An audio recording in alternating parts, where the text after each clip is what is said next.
शुरू करते हैं इसमें। देखो कार्बोक्सिलिक अम्ल, तो कार्बोक्सिलिक अम्ल क्या होता है बेटा, ये एक ग्रुप है ना, कार्बोक्सिलिक ग्रुप। इसको हम क्या बोलते थे, ये कार्बोनिल समूह है। ये कौन सा ग्रुप है बेटा, कार्बोनिल। इसको हम कार्बोनिल समूह कहते थे, है ना, ये कार्बोनिल समूह था। और ये कौन सा है, लगभग गुण, देखो इन दोनों में समानता है, इसलिए इन दोनों को एक ही चैप्टर में रखा गया। देखो इस यहाँ पर देखो CO इस टाइप से है ना, थोड़ी सी अंतर है इसमें। देखो ऑक्सीजन कार यहाँ पर CO ग्रुप यहाँ पर भी है, देखो इस टाइप से, यहाँ भी CO दिखाई दे रहा होगा आपको, ये देखो CO है ना। तो इन इस ग्रुप के कारण इनको एक साथ रखा गया एक चैप्टर में, है ना। लेकिन इनकी प्रॉपर्टी अलग है, इनके गुण अलग अलग है। तो ये कार्बोक्सिलिक समूह क्या होगा, जिनमें क्या होगा, COOH ग्रुप होता है, उसे हम कह सकते हैं कार्बोक्सिलिक समूह। ये हमारे पास कार्बोक्सिलिक समूह है। तो इसके पहले पढ़ते हैं हम।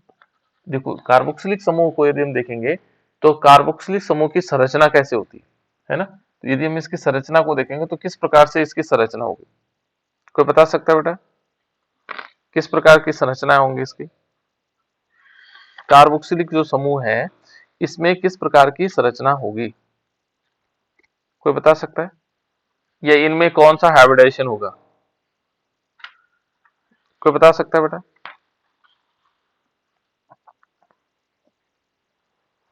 देखो कार्बोक्सिलिक अम्ल की जो संरचना है वो मैं वैसे बता चुका हूं आप लोगों को, पर फिर भी देखो यहाँ पर जो कार्बोक्सिलिक अम्ल होगा वो इस टाइप से होगा। देखो C, और एक तरफ क्या होगा, डबल बॉन्ड होगा, और एक तरफ क्या होगा, OH होगा। ये होता है बेटा इसमें, है ना। या इसको हम ऐसे भी, जो मैंने अभी लिखा था कि C डबल बॉन्ड O, और यहाँ पर क्या आएगा, OH। ये कार्बोक्सिलिक अम्ल का है ना। और यदि हम इसमें हाइब्रिडाइजेशन देखेंगे तो यहाँ पर क्या होगा, इससे मान लीजिए कोई एल्किल ग्रुप जुड़ा हुआ है। देखो एल्किल ग्रुप जुड़ा हुआ है, C double bond O and OH। तो ये देख लीजिए, एक सिग्मा बॉन्ड, दो सिग्मा बॉन्ड और तीन सिग्मा बॉन्ड। तीन सिग्मा बॉन्ड का मतलब, इसमें यदि देखेंगे इस वाले कार्बन में, तो ये क्या होगा, sp2 हाइब्रिडाइजेशन होगा। कौन सा हाइब्रिडाइजेशन होगा, sp2। इसकी जो संरचना है वो इस प्रकार की बनी हुई रहती है, ठीक है ना, कार्बोक्सिलिक समूह की, ठीक है ना, इनसे जुड़े हुए ग्रुप। अब इसके जो कौन कौन से तत्व होते हैं अलग अलग, यहाँ पर यदि देखें तो इस पहला तत्व कौन सा है इसका, ये होगा HCOOH। इसको हम जानते पहचानते हैं, क्या नाम है बेटा इसका, फॉर्मिक अम्ल। बिल्कुल फॉर्मिक अम्ल, ठीक है ना। दूसरा हमारे पास होता है COOH, ठीक है। अब एक क्वेश्चन और है बेटा, देखो यहाँ पर ये जो फॉर्मिलिन बनता है ना, फॉर्मिलिन बनता है, वो 40% क्या होता है, एल्डिहाइड। जो एल्डिहाइड होगा उसका 40%, यानी फॉर्मल्डिहाइड का 40%, HCHO का 40% जो होगा वो फॉर्मलिन कहलाता है। लेकिन जो HCOH है, इसका जो 5% होगा वो भी फॉर्मलिन है। बात समझ में आई, यदि इसका 5% होगा तो वो भी क्या कहलाएगा, फॉर्मलिन कहलाएगा, 5% सॉल्यूशन, ठीक है ना। जो फॉर्मिक अम्ल का 5% सॉल्यूशन होगा उसे क्या कहेंगे, फॉर्मलिन। जो फॉर्मल्डिहाइड का 40% होगा उसे भी क्या कहेंगे, फॉर्मलिन। तो इस प्रकार से दोनों ही क्या है, फॉर्मलिन। तो ये ध्यान रखिएगा, ठीक है ना।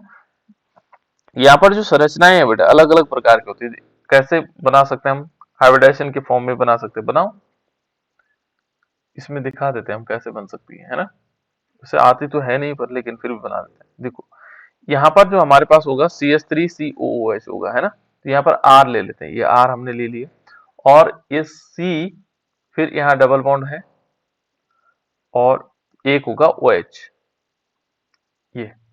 अब यदि हम इस कार्बन को देखेंगे तो कार्बन का एटॉमिक नंबर 6 होता है। मुझे लग रहा है लंबा टाइम चले जाएगा, 1s2, 2s2 एंड 2p2। तो यहाँ यदि देखेंगे तो इस टाइप से बन जाएगा बेटा, दो यहाँ आ जाएंगे और इसमें तीन आ जाएंगे, देखो इस टाइप से, एक दो, ठीक है ना, ये वैकेंट है। अब यहाँ जुड़ना कितने लोगों ने, देखो यहाँ पर एक बॉन्ड तो ये जुड़ा हुआ है, देखो CO जुड़ा हुआ है, ठीक है ना। यहाँ क्या जुड़ा हुआ, वो ऑक्सीजन जुड़ा हुआ है। यहाँ कौन सा जुड़ा, R जुड़ा हुआ है। तो इसमें तीन, ये तो बॉन्ड है ही, तो ये तो ग्राउंड स्टेट है इसकी। एक्साइटेड स्टेट में क्या होगा, एक्साइटेड स्टेट में चेंज हो जाएगा। क्या चेंज होगा, यहाँ पर क्या होगा, ये तो ऐसे ही रहेगा, ठीक है ना। यहां से एक इलेक्ट्रॉन जंप करके कहाँ चले जाएगा, इस वाले में चले जाएगा। देखो ये हो गया 4, है ना। इनमें क्या होगा, एक पे तो एल्किल ग्रुप जुड़ा हुआ है, इस वाले बॉन्ड पे जुड़ा हुआ है एल्किल ग्रुप। यहाँ दूसरे वाले में देखो ये डबल बॉन्ड से जुड़ा बेटा, है ना। तो डबल बॉन्ड क्या होगा, एक बॉन्ड यहाँ एक बॉन्ड ये ऑक्सीजन जुड़ा हुआ है। और तीसरा जो ये वाला ऑक्सीजन है, ये सिंगल बॉन्ड से जुड़ा हुआ है। देखो सिंगल बॉन्ड से क्या हो रखा है, इससे हाइड्रोजन जुड़ा हुआ है, सॉरी ऑक्सीजन ही है ये भी, ठीक है ना, क्योंकि इस ऑक्सीजन से आगे भी जुड़ा हुआ है। तो यदि हम इसका स्ट्रक्चर को देखेंगे तो किस प्रकार से बनेगा, ठीक है ना। यहाँ क्या आएगा, पहले जो कार्बन है, इस कार्बन पर क्या होगा, इस कार्बन का एक स्ट्रक्चर इस प्रकार से आएगा। यहाँ पर होगा ये वाला जो हाइब्रिडाइजेशन होगा, देखो जो ये हाइड्रोजन जुड़ा हुआ है ये कौन सा है, देखो इसमें है sp3। इस कार्बन जो मान लीजिए एल्किल ग्रुप होगा, CH3 होगा, तो इसमें कौन सा हाइब्रिडाइजेशन होगा, और एक सिंगल बॉन्ड है, इसमें होगा बेटा sp3 हाइब्रिडाइजेशन। तो यहाँ पर है sp3, ये है sp3, ये तो sp3 हाइब्रिडाइजेशन है। लेकिन यहाँ पर क्या होगा, ये वाला जो बॉन्ड होगा ये होगा sp2, क्योंकि इसमें क्या होता है, ये हाइब्रिडाइजेशन में पार्टिसिपेट नहीं करता। ये वाला बॉन्ड जो डबल बॉन्ड में एक बॉन्ड होता है, पाई बॉन्ड होता है, वो हाइब्रिडाइजेशन में पार्टिसिपेट नहीं करता है। तो इसका एक बॉन्ड क्या नहीं करेगा हाइब्रिडाइजेशन में, 3 तो कर लेंगे, और ये कौन जाएगा, देखो sp2 हो जाएगा, है ना। तो ये क्या हो जाएगा, इसका हो जाएगा जो इसके बीच होगा, इनके बीच कार्बन और इसके बीच, तो ये होगा sp3 और sp2। यहां जो होगा ऑक्सीजन के बीच, किसके बीच, ऑक्सीजन के बीच, तो ऑक्सीजन के पास भी कितने हैं, इसके पास भी 2 बॉन्ड है ना। तो यहाँ पर ये देखेंगे तो ये होगा, ये वाला जो बॉन्ड बनेगा इस तरफ ऑक्सीजन की तरफ, यहाँ हम इस टाइप से बना लेते हैं इसको, है ना। मान लीजिए ये है, तो ये है, ये तो है sp2, इसके पास तो हमें पता है ये वाला कार्बन का जो sp2 है। और जो यहाँ पर जुड़ेगा किसके साथ, इस ऑक्सीजन के साथ, ये वाला जो ऑक्सीजन है, इस ऑक्सीजन के साथ जो जुड़ेगा वो भी कौन सा होगा, वो भी sp2 होगा। ये भी क्या होगा, sp2, ठीक है ना बेटा। उसके बाद यहाँ देखो, ये जो तीसरा बॉन्ड इसके साथ, क्योंकि 2 डबल बॉन्ड जुड़े हैं ना, तो उन दोनों को हम दिखा नहीं पा रहे हैं यहाँ पे, इस वाले ऑक्सीजन के साथ, ठीक है ना। लेकिन जुड़ा हुआ 2, ये पार्सली भी जुड़ा हुआ है, ठीक है ना, इसके साथ पार्सली भी जुड़ा हुआ है। जैसे मान लीजिए यहाँ से ऐसे दिखा सकते हैं, ये क्या हुआ, ये क्या हो गया, है ना। और यहाँ भी क्या होगा, इसके पास क्या होगा, चलो इसको दूसरे कलर में कर लेते हैं तभी पता लगेगा। मान लीजिए ये हमने ये वाला बॉन्ड और ये वाला बॉन्ड, इसका भी क्या होगा, ये वाला बॉन्ड और ये वाला बॉन्ड, ये पार्शियली जुड़े हुए हैं ऐसे, है ना। 2 बॉन्ड, ये पाई बॉन्ड है, ये कौन सा बॉन्ड है, पाई, ये सिग्मा बॉन्ड है, इनके बीच भी सिग्मा बॉन्ड है, ठीक है ना। यहां पर यदि देखेंगे तो फिर क्या होगा, जो दूसरा हमारे पास कौन सा है, अब बचा ऑक्सीजन। देखो यहाँ ऑक्सीजन बचा हुआ है, ये वाला ऑक्सीजन, है ना। तो इसको हम ऑक्सीजन को लेते हैं, तो यहाँ पर क्या होगा, इसमें भी यहाँ से क्या होगा, एक इस प्रकार से होगा, क्योंकि पी वाले पी बॉन्ड्स है ना, सारे के सारे पी वाले, है ना। एस वाला तो ये है केवल एक, ठीक है। यहाँ से क्या हुआ, ये पी आया, और इसने दूसरा ऑक्सीजन है, इससे एक प्रकार का इस टाइप से बॉन्ड बनाया, देखो यहाँ से इस टाइप, ठीक है ना। और ये भी क्या कर देगा, इस टाइप से बन जाएगा, और फिर यहाँ हाइड्रोजन जुड़ेगा इससे, देखो ये हाइड्रोजन जुड़ रहा है यहाँ, है ना, ये एस ऑर्बिटल होता है हाइड्रोजन वाला। तो यहाँ तो होगा sp2 s हो जाएगा, और ये वाला क्या है sp2, और ये भी sp2। इस प्रकार से एक संरचना बनती बेटा, है ना।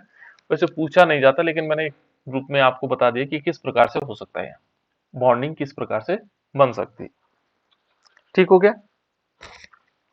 अब थोड़ी आगे चलते बेटा, ज्यादा इंपॉर्टेंट नहीं है, ठीक। यहाँ देख लीजिए कार्बोक्सिलिक अम्लों का वर्गीकरण। तो देखो यहाँ कार्बोक्सिलिक अम्ल का वर्गीकरण क्या होगा, कि जो कार्बोक्सिलिक अम्ल है, एलिफेटिक कार्बोक्सिलिक अम्ल, एलिफेटिक माने एलिफेटिक ग्रुप से, है ना, जानते हैं आप लोग, यानी कि 2 प्रकार का होता है हमारे पास, एलिफेटिक और एरोमेटिक, ठीक है ना। तो एलिफेटिक कार्बोक्सिलिक अम्ल और दूसरा होगा एरोमेटिक कार्बोक्सिलिक अम्ल, 2 प्रकार के होंगे, ठीक है ना। और इन दोनों प्रकार के, एक एलिफेटिक हो गया, एक एरोमेटिक, 2 प्रकार के कार्बोक्सिलिक अम्ल हो गए। और जो हमारे पास इनके प्रकार होंगे वो 2 प्रकार, 3 प्रकार के होते हैं। देखो मोनोकार्बोक्सिलिक अम्ल, मोनोकार्बोक्सिलिक अम्ल क्या हुए, मोनो शब्द का मतलब क्या हुआ बेटा, एक। एक, एक। और कार्बोक्सिलिक अम्ल का मतलब हो गया जिनमें एक कार्बोक्सिलिक अम्ल है ना। कार्बोक्सिलिक अम्ल ये वाला ग्रुप होगा COOH, जिसमें एक वाला होगा वो कार्बोक्सिलिक अम्ल, ठीक है ना, मोनोकार्बोक्सिलिक अम्ल। जिनमें क्या होंगे, दो होंगे, वो क्या कहलाएंगे, डाई हो जाएंगे। जिनमें दो कार्बोक्सिलिक अम्ल ग्रुप होंगे COH, है ना, इस प्रकार से होंगे, ये डाई हो जाएंगे। जिसमें तीन होंगे वो क्या होगा, ट्राई कार्बोक्सिलिक अम्ल। तो मोनोकार्बोक्सिलिक अम्ल को पहले हम देखते हैं। मोनोकार्बोक्सिलिक अम्ल ये दोनों एसिड है, कौन से, एरोमेटिक और एलिफेटिक दोनों हो सकते हैं, है ना। तो मान लीजिए हमने ये दोनों प्रकार के, देखो ये दोनों प्रकार के एलिफेटिक लिखते हैं। तो पहले हम लिखते हैं एलिफेटिक, कौन से वाले, एलिफेटिक कार्बोक्सिलिक अम्ल। देखो बेटे यहाँ पर हमारे पास है, ये देखिए HCOOH, ये क्या है, मोनोकार्बोक्सिलिक अम्ल, है ना। ये क्या है, मोनोकार्बोक्सिलिक अम्ल। इसका नाम क्या है, इसका फॉर्मिक अम्ल, मेथेनोइक। मेथेनोइक और फॉर्मिक अम्ल, दोनों चीजें हम कह सकते हैं, है ना। मेथेनोइक अम्ल इसका IUPAC नेम हो गया, और फॉर्मिक अम्ल क्या हो गया, इसका साधारण नाम हो गया। दूसरा देखो बेटा यहाँ पर CH3COH। पहले हम इसमें देखें, इस वर्गीकरण में किस प्रकार का है, एलिफेटिक मोनोकार्बोक्सिलिक अम्ल। ये क्या है बेटा, एलिफेटिक मोनोकार्बोक्सिलिक अम्ल। अब इसका नाम बताओ। एस्टिक एसिड या एस्टिक, एथेनोइक। बिल्कुल एस्टिक एसिड और एथेनोइक, है ना। तीसरा देखो, इसमें एक और बना देते हैं, देखो CH3CH2COOH। ये भी क्या है, एलिफेटिक है, मोनोकार्बोक्सिलिक अम्ल है। एलिफेटिक है बेटा ये, साथ साथ में मोनोकार्बोक्सिलिक, क्योंकि एक कार्बोक्सिलिक ग्रुप है और एलिफेटिक कंपाउंड्स है। क्या है इसमें, एलिफेटिक कंपाउंड। इसको हम बोलेंगे, क्या बोलेंगे बेटा इसको, प्रोपेनोइक हाँ एसिड। प्रोपेन, है ना, प्रोपेनोइक एसिड, ठीक है ना। तो इस प्रकार से ये क्या हो गया हमारे पास, मोनो एलिफेटिक मोनोकार्बोक्सिलिक अम्ल हो गए। अब क्या हम ये देखें, एरोमेटिक मोनोकार्बोक्सिलिक अम्ल को जान सकते हैं। एरोमेटिक मोनोकार्बोक्सिलिक अम्ल को क्या हम जान सकते हैं। तो यहाँ पर मोनोकार्बो कैसे हो जाएगा, देखो एरोमेटिक कब बनता है, जब वेंजीनिंग होता है। ये वेंजीनिंग हमारे पास है, और यहाँ पर क्या होगा, इसके ऊपर COOH लगा देते हैं। इसका नाम क्या होगा,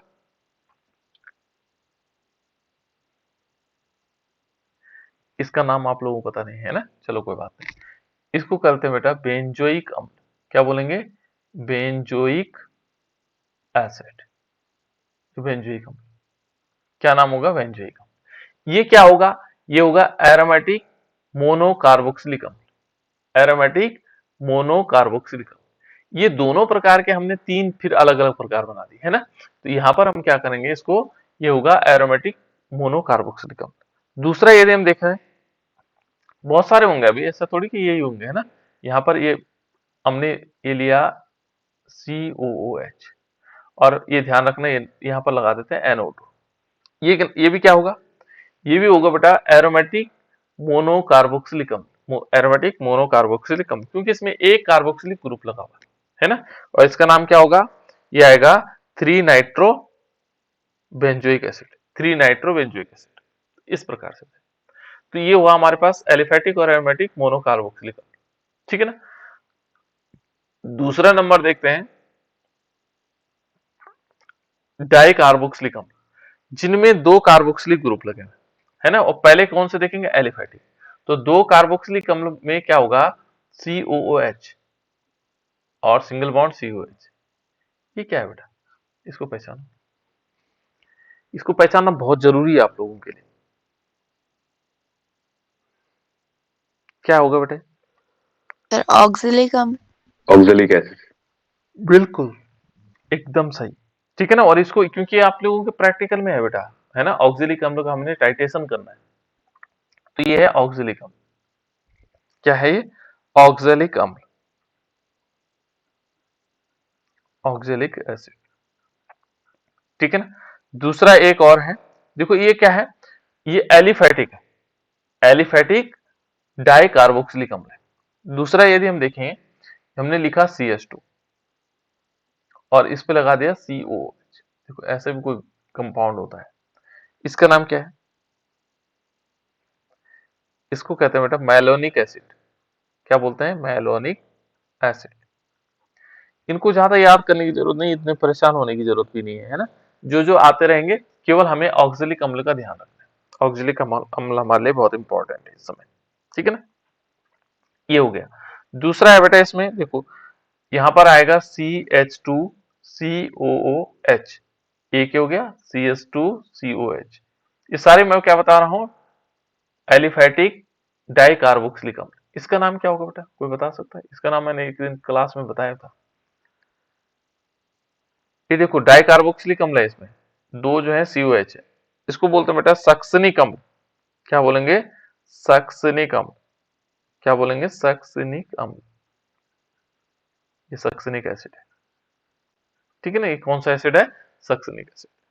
इसके बाद और भी होते हैं, गुल्टारिक एसिड होता है। जैसे माना हम इसमें लगा दे रहे, सपोज CH2, और यहाँ पर हमने क्या किया, फिर CH2 लगा दिया, फिर यहाँ पे भी CH2 लगा दिया, और इसमें COH।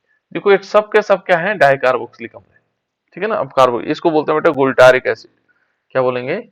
ग्लूटारिक एसिड, गुल्टारिक एसिड, ठीक है ना।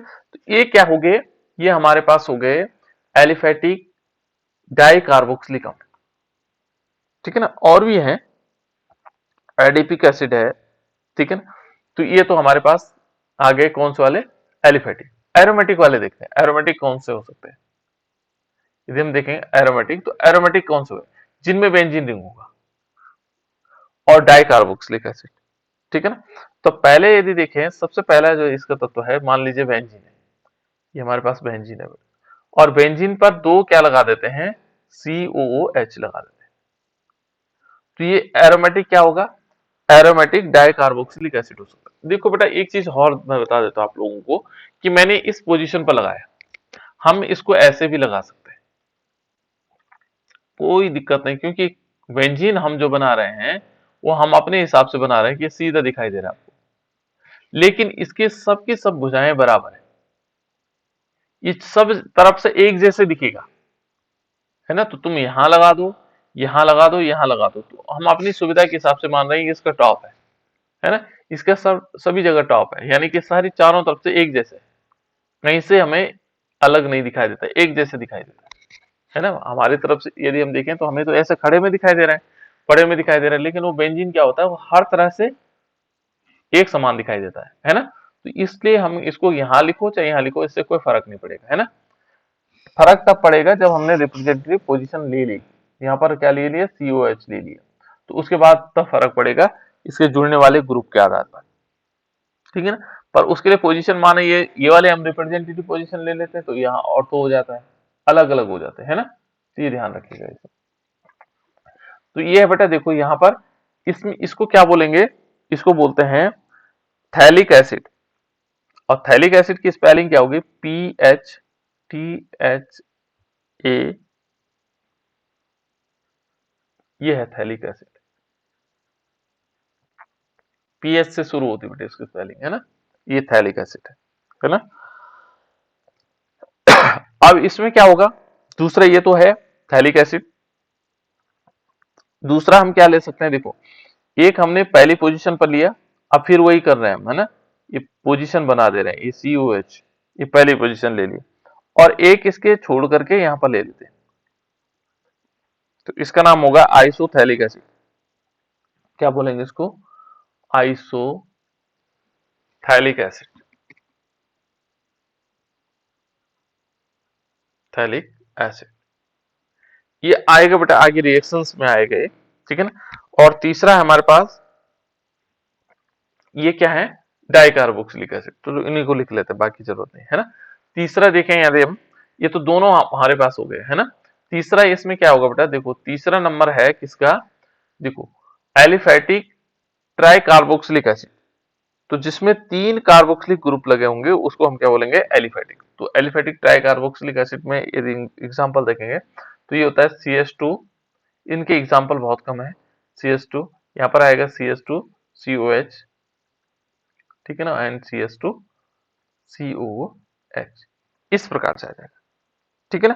तो इस ये जो कंपाउंड होगा, इसको क्या बोलते हैं, ट्राइकार्बोक्सिलिक एसिड कह सकते हैं, है ना। Tricarboxylic acid.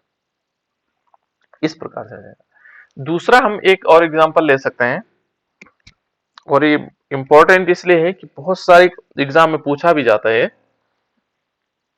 यहां तो नहीं, वैसे पूछा जाता है ना, CH2COO। और कभी कभी कोई पूछ सकता है आप लोगों से, वैसे इस टाइप का एग्जांपल कम ही आता है, लेकिन ये देखो COH एंड CH2COOH।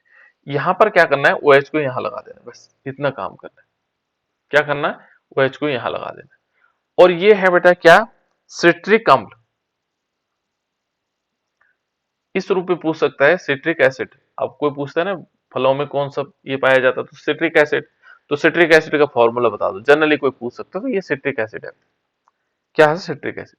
इसका एग्जाम्पल कॉमन नहीं है किसका, एरोमेटिक कंपाउंड का, ठीक है ना। ट्राई कार्बोक्सिलिक अम्ल में कॉमन नहीं है, इसलिए मैं इसमें नहीं बता रहा आप लोगों को। तो इस टाइप से हम क्या करेंगे, ये तो हो गया इसका वर्गीकरण कि मोनो कार्बोक्सिलिक अम्ल, डाई कार्बोक्सिलिक अम्ल और ट्राई कार्बोक्सिलिक अम्ल के रूप में, ठीक है। उसके बाद है बेटा इसमें नामकरण। नामकरण आप लोग अच्छी तरह जानते हैं इसके, ठीक है ना। एक सिंपल नाम है और एक क्या है, आईयूपीएसी नेम है, ठीक है ना।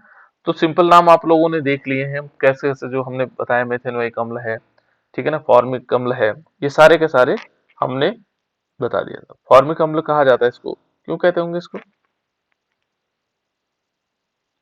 ये नाम इसलिए पड़ा बेटा इसका ना, वहां पर जो कहां पर होता है, लैटिन भाषा में जो क्या होता है, फॉर्मिका, फॉर्मिका कहते हैं चींटी को, है ना, इसलिए इसका नाम फॉर्मिक एसिड पड़ा, वहां से लिया है इसका नाम, है ना। तो इसलिए जो है, और ये सिरके से प्राप्त होता है, लैटिन में एसिटिमा, है ना, इसलिए इसको एसिटिक एसिड।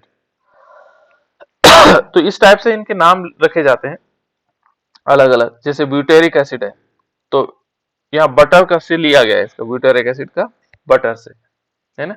ये अलग अलग नाम है, एस्टिक एस्टिमा से लिया गया, और एस्टिमा का अर्थ होता था लैटिन भाषा में सिरका, ठीक है ना। और ये दूसरा वाला जो ब्यूटेरिक एसिड होता है वो किससे लिया गया, वाटर से लिया गया, ठीक। और जो फॉर्मिक एसिड है चींटी होती है, लाल चींटी को कहा जाता है, और उनको क्या कहा जाता है, फॉर्मिका, लाल चींटी को उसके काटने से जो प्राप्त हुआ हमें, जो उनसे प्राप्त हुआ उसको, इसलिए उसको फॉर्मिक एसिड कहा, है ना। चलो आईयूपीएसी नेम देखो बेटा, ये तो सामान्य पद्धतियां हैं, वो घरेलू नाम होते हैं, किसी भी रूप में हम इनको ले सकते हैं। आईयूपीएसी नेम में क्या होगा, इनमें ओइक अम्ल लगा देंगे, क्या लगाएंगे, ओइक अम्ल लगाएंगे। क्या लगाएंगे बेटा इसमें, ओइक अम्ल, ठीक है। जो भी इसके कंपाउंड्स होंगे, जैसे मान लीजिए मैंने एक एग्जांपल लिया HCOOH, तो इसमें एक कार्बन है, तो मेथेन, मेथेन लिखा मैंने एक कार्बन को, और प्लस ओइक लिखा, ठीक है ना, ओइक अम्ल लिखा, तो क्या हो जाएगा, इसका नाम होगा मेथेनोइक अम्ल। क्या होगा, मेथेनोइक अम्ल, मेथेनोइक अम्ल, ये आ जाएगा मेथेनोइक अम्ल हो गया, ठीक है ना, ये मेथेनोइक अम्ल हो जाएगा। इस प्रकार से बहुत सारे कंपाउंड्स हैं हमारे पास। जैसे इसका नाम देखो, इसका नाम आप लोग लिख लेंगे आसानी से, क्या हो जाएगा, कितने कार्बन है, एथेनोइक अम्ल। बिल्कुल, दो कार्बन है, हमने पहचाना एक दो कार्बन, ओइक लगा देना, तो एथेनोइक अम्ल हो जाएगा, एथेन प्लस ओइक अम्ल, ठीक है ना। चलो इसका नाम बता दो बेटा, आईपीसी नेम COOH का, ये वाले,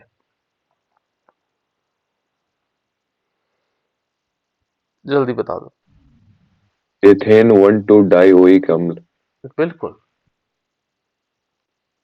करेक्ट, ठीक है ना। यहाँ देखो 1 2, हमने क्या करना है, दो कार्बन, तो दो कार्बन का नाम होगा एथेन, ठीक है ना।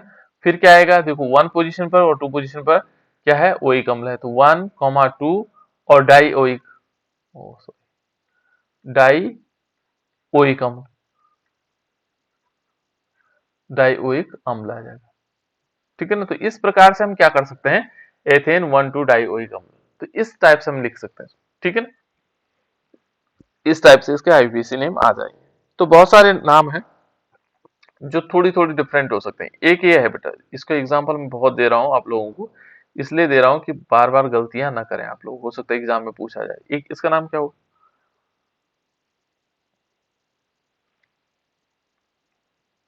कोई बताएगा 2 बेटा इसका, हाइड्रोक्सी प्रोपेनोइक एसिड। बिल्कुल, यहाँ देखो 2 हाइड्रोक्सी क्यों हुआ, देखो पहले हमने क्या करना है, एक एक दो तीन, है ना, क्योंकि यहाँ ये बड़ा ग्रुप है इसलिए यहाँ से काउंटिंग होगी, देखो एक दो तीन, है ना, तो इसका नाम आएगा प्रोपेन, क्या बोलेंगे इसको, प्रोपेन, है ना, 3 कार्बन का नाम प्रोपेन होगा।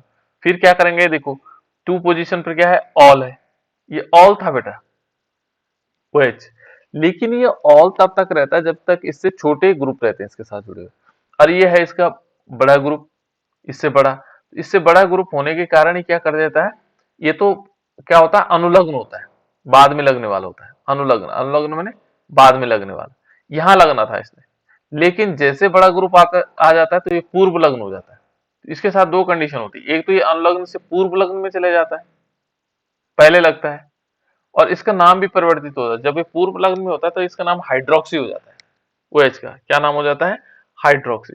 कीटोन कब होता है, अन्य ग्रुप का नाम होता है ना, देखो तो यहाँ पर क्या आएगा, 2 हाइड्रोक्सी, क्या बोलेंगे इसको, 2 हाइड्रोक्सी, और प्रोपेन, और फिर क्या आएगा, 1 ओइक एसिड या प्रोपेनोइक एसिड, ऐसे भी लिख सकते हैं क्योंकि एक ही है ना, प्रोपेनोइक अम्ल, ऐसे भी नाम लिख सकते हैं इसका, 2 हाइड्रोक्सी प्रोपेनोइक अम्ल भी लिख सकते हैं, या 2 हाइड्रोक्सी प्रोपेन 1 ओइक एसिड लिख सकते हैं, ठीक है ना, इस प्रकार से लिखा जा सकता है, तो इसका नाम इस टाइप से हो जाएगा चेंज, ठीक है ना। अब एक और इसमें बताना बहुत जरूरी है ना, नहीं तो आप लोग कहोगे सर ने बताया नहीं इस चीज को, ये थोड़ा कॉम्प्लिकेशन है, बाकी सिंपल है, आप लोग प्रैक्टिस करो, इनकी कोई दिक्कत ही नहीं है ना। देखो यहाँ पर एक और लिख रहा हूं मैं, CH3 C double bond O, single bond CH2, फिर single bond CH2 and then COH, इसका नाम बताओ, ये भी इसी प्रकार से कुछ हुआ है इसके साथ,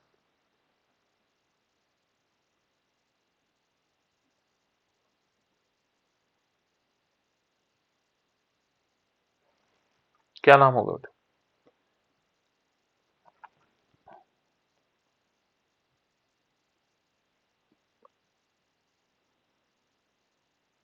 इसका नाम बता सकते हो, इसके नाम में भी थोड़ा सा वही कंडीशन है, देखो इससे बड़ा ग्रुप, कीटोन से जब बड़ा ग्रुप आ सर जाता है, हाँ हाँ बोलो, 5 मिथाइल 4 कीटो और sir butanoic acid. 5 methyl, methyl कहाँ है बेटा, एक मिनट है, चलो आपका 5 methyl 4 keto 4 keto, sir butanoic acid. Butanoic acid, एक चीज समझ नहीं आया, 5 मिथाइल कहाँ से आया,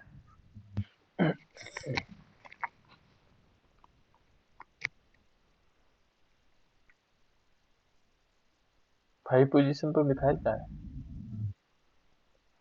ये गलत हो गया था, बाकी तो ठीक ही लग रहा है, सर 4 पे आएगा सर। 4 पे मिथाइल आएगा, क्यों इस मिथाइल को क्यों छोड़ रहे हो तुम अलग,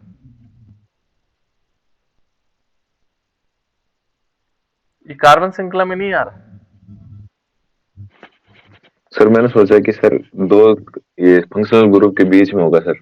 ना ना ना ऐसा नहीं बेटा, देखो हमें कार्बन श्रृंखला को नहीं छोड़ना है, हाँ जैसे उसमें था ईथर वाले में, जैसे CH3O CH3 था, तो यहाँ कार्बन की श्रृंखला टूट गई थी, देखो इस टूट गई है, इसने तोड़ दिया, लेकिन ये कार्बन की श्रृंखला में जुड़ा हुआ है, ये क्या है, कार्बन की श्रृंखला में, ठीक, तुम अपने हिसाब से ठीक सोच रहे हो, लेकिन ध्यान रखना बेटा इसका, है ना, ये हो गया CHO हो गया, ये कार्बन की श्रृंखला में काउंट होते हैं, तभी तो हमने क्या किया, फॉर्मल्डिहाइड को एथेनोइक क्या कहा, एथेनॉल का, ये फॉर्मिक अम्ल को हमने क्या कहा, मेथेनोइक अम्ल का, नहीं तो यदि कार्बन श्रृंखला में इसको काउंट नहीं करते तो मेथ आने का मतलब ही नहीं बनता, है ना, तो इसलिए ध्यान रखना, या जैसे मान हम क्या करते हैं CH3COOH लिखते हैं, तो इसको हम एथेनोइक कर रहे हैं, यहाँ देखो इस C को भी हम काउंट कर रहे हैं इसमें, है ना, क्योंकि कार्बन श्रृंखला का अंग है, ये नियम है ना, तो यदि हम कार्बन की श्रृंखला देखेंगे 1 2 3 4 5,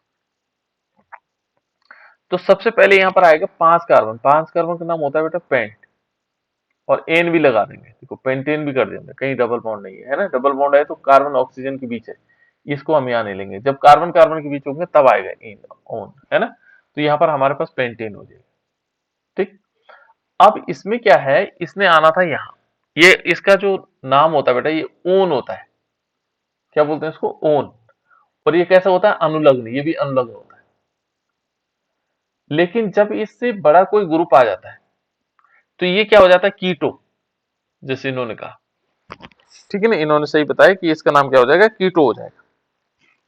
तो कीटो कहां चला जाएगा, कीटो चला जाएगा इससे पहले, और ये आ जाएगा 4 कीटो, 4 पोजीशन पर क्या आएगा, कीटो आ जाएगा। देखो कीटो, 4 कीटो, पेंटेन, और ये क्या आएगा, 1 ओइक एसिड, या पेंटेनोइक एसिड, क्योंकि एक ही है तो पेंटेनोइक एसिड आ सकता है, या हम इसको पेंटेन 1 ओइक एसिड लिख सकते हैं, या 4 कीटो पेंटेनोइक एसिड लिख सकते हैं, pentanoic, sorry pentanoic acid, sorry pentanoic acid, इस टाइप से हम इसका नाम लिख सकते हैं। तो ये ध्यान रखना बेटा आपको यहाँ पर, है ना, ये थोड़ा सा डिफरेंट था तो मैंने आप लोगों को बता दिया। अब आईयूपीएसी नेम काफी दिनों से हम पढ़ रहे हैं, तो इनके आईयूपीएसी नेम आ जाने चाहिए आप लोगों को, है ना, और इतने कठिन वाले नहीं पूछे जाते वहां बोर्ड में, बहुत सरल वाले पूछे जाते हैं। क्लियर हो गया बेटा? सर एल्डिहाइड का एल्डो हो जाता है ना सर, है, हाँ एल्डोल हो जाता है, एल्डिहाइड का एल्डो हो जाता है ना सर, एल्डो हो जाता है, क्योंकि वो उससे पहले चले जाएगा, जबकि वो बाद में आना था। तो कुछ ऐसी चीजें हैं जो आपको याद रखनी, बस मैक्सिमम सबसे ज्यादा जो पूछे जाने वाला है ये OH वाला पूछा जाता है, क्योंकि ये कॉमन हो जाता है, बहुत कॉमन है ना, ये वाला बहुत कॉमन है, ये कॉमन है ना, इसको हाइड्रोक्सी कहा जाता है।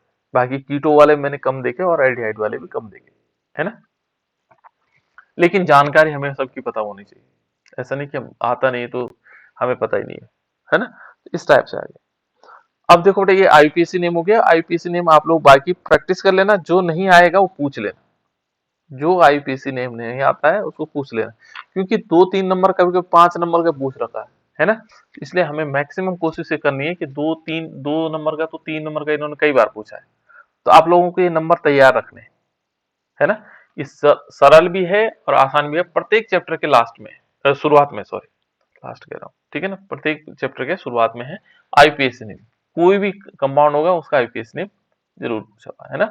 देखो बेटा अब नेक्स्ट है इसमें कार्बोक्सिलिक अम्ल। अब कार्बोक्सिलिक अम्ल का हम लोग के निर्माण की विधियां हैं, ठीक है ना, इनको निर्माण कैसे किया जाता है, तो चलो इसको यहीं पर कंप्लीट कर देते हैं बेटा।